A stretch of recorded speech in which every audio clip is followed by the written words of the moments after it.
tell us about the metabolomics approach that you're using. Sure. So metabolomics is what we're looking at is the non-genetic portion of AMD. We want to combine the genetics and the non-genetic or environmental portion.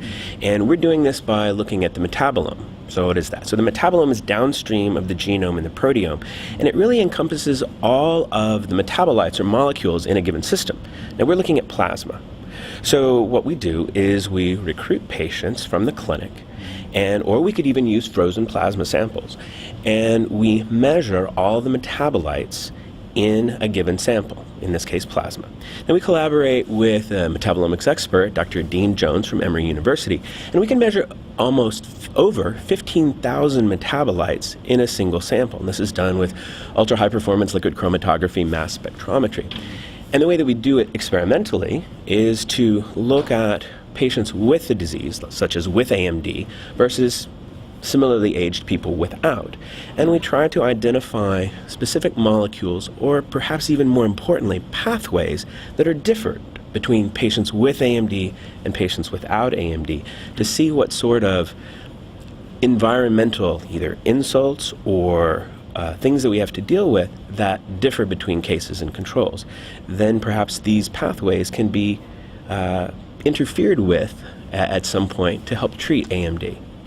What are some of the lead candidates in terms of metabolites that you've detected? Sure. So our first study was actually a very small one, kind of tip of the iceberg thing, and we used 45 patients, and we compared neovascular AMD patients to controls without AMD at all, so kind of the worst case scenario to those without AMD. And the thing that popped up for us were a couple of things. There were bile acids, and the pathways differed between the two, and also vitamin D metabolites, which seem to be lower in the AMD patients. And that kind of goes along with some things that have been seen previously. But this bile acids thing was new. But it's one small study. So what we've done now is try to validate that. So we've taken a much larger sample size, now about 300 people, again, neovascular AMD patients versus controls.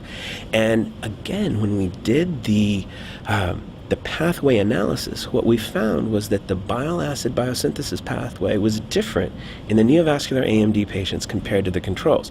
Now, this is not something that much is known about in relationship to AMD, so we've got a lot of work to do to sort of figure it out. So the next things that we want to do are measure individual bile acids in patients with and without disease, and also look at patients who have intermediate AMD to see if the bile acid pathways or metabolites are altered in these folks too. Do these patients have cholestasis? Do they have liver disease? No, so that's a great question. And in any of these sort of non-targeted approaches, you can think of this metabolomic stuff as sort of like a GWAS, except you're using metabolites, and you're kind of approaching it with a clean slate and looking for what things pop up as different. And when we do that, we need to make sure that the cases and the controls are as similar as possible, or at least when we get something to rise to the top here, that it's not due to some other disease, such as heart disease or lung disease or something, or like you said, liver disease. And so we very carefully look at the cases and controls and make sure that there are no significant differences in the groups in several primary comorbidities. So across all of these groups, you've noticed this as an independently verifiable trend in bile acid. It's looking that way. Now remember, this is still just the very beginning. So we've seen it a couple of times in completely different samples, run on completely different machines, and analyzed now in a more sophisticated manner. The trick about metabolomics is that the analysis is changing all the time, so it's kind of a cutting edge thing. So when we do one experiment, by the time we've done the next one, we have a more sophisticated analysis tool, and so we're learning things in that direction. What is your hypothesis with regard to bile acids? That's a great question. It may be, in terms of AMD in general, just clearing out some of the the toxins, the oxidative stress that we deal with, something that bile acids are important in. And we just don't know yet. And we don't even know how the pathways are altered. We don't know which bile acids are elevated and which are reduced. And that's what we're going to find out when we do the targeted analysis. It could be a proxy for a specific type of inflammatory process. Oh, absolutely. Really, it seems like almost everything that we find, whether it be AMD or other retinal diseases, has a tie-in to oxidative stress or inflammation. This is, of course, not surprising, but I think we're finding some new avenues as to how these things may be approachable in future treatment areas. So what are your next steps for this particular line of research? Right, so as I said, in terms of validating this, looking at a second group was very important, but now we want to focus in specifically on metabolites, not so much because we think, one metabolite's going to be the difference between who gets AMD and who doesn't, but to understand the mechanisms that are altered in that pathway or the pathways in production or degradation of these bile acids. So that's the key to find out which are elevated, which are reduced. Is there a key enzyme that is playing a difference? Can you affect that enzyme in some way, or can you provide bile acids? Can you knock down bile acids in some way to change how people are at risk for AMD? We're working primarily with metabolomics now, and what we want to do is all of these patients have been very well genotyped with the whole array of genetic variation that's associated with AMD. Now, here's the trick.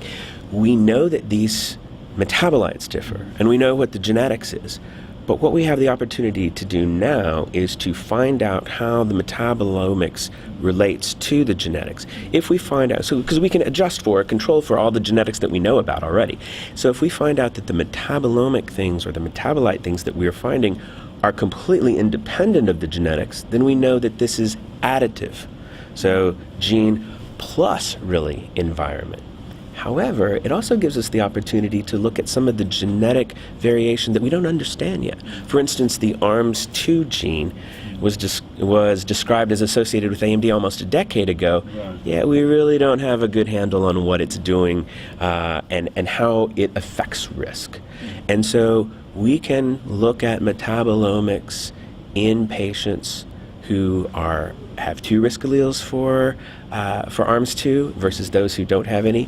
Or we could also simply do our metabolomics, adjusting out those patients who are adjusting for the genetic variation in ARMS2 or any other gene or a panel of genes. So whether we find something that is related to genetics that we already know about, that'll be interesting. Or if we find something that is completely unrelated and perhaps independent, that also will be interesting. If you were to summarize for patients what's on the horizon, where this research might potentially help either in diagnosis or in prognosis or in therapy 5 or 10 years from now? Sure. Well, that's a great question. That's what everybody wants to know about. How's this really going to affect things?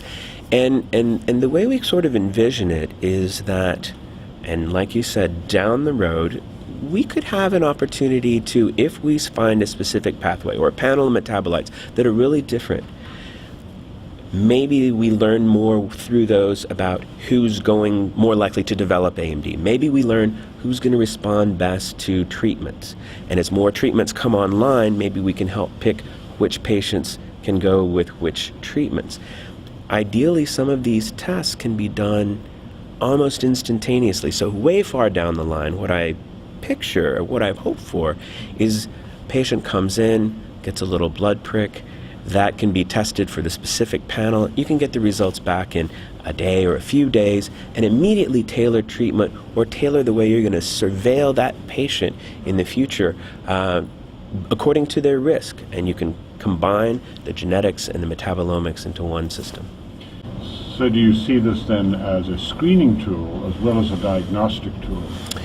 That's really the perfect question, because the reason that we're in this is actually twofold. There are two different ways that I think metabolomics can help us in in looking at AMD. One is, in the traditional biomarker sense. Maybe we find things that, like you said, could be used as a screening tool. This person is at risk because they have this metabolic profile, or this person is more likely to respond to this treatment because they have this metabolic profile. So a traditional biomarker.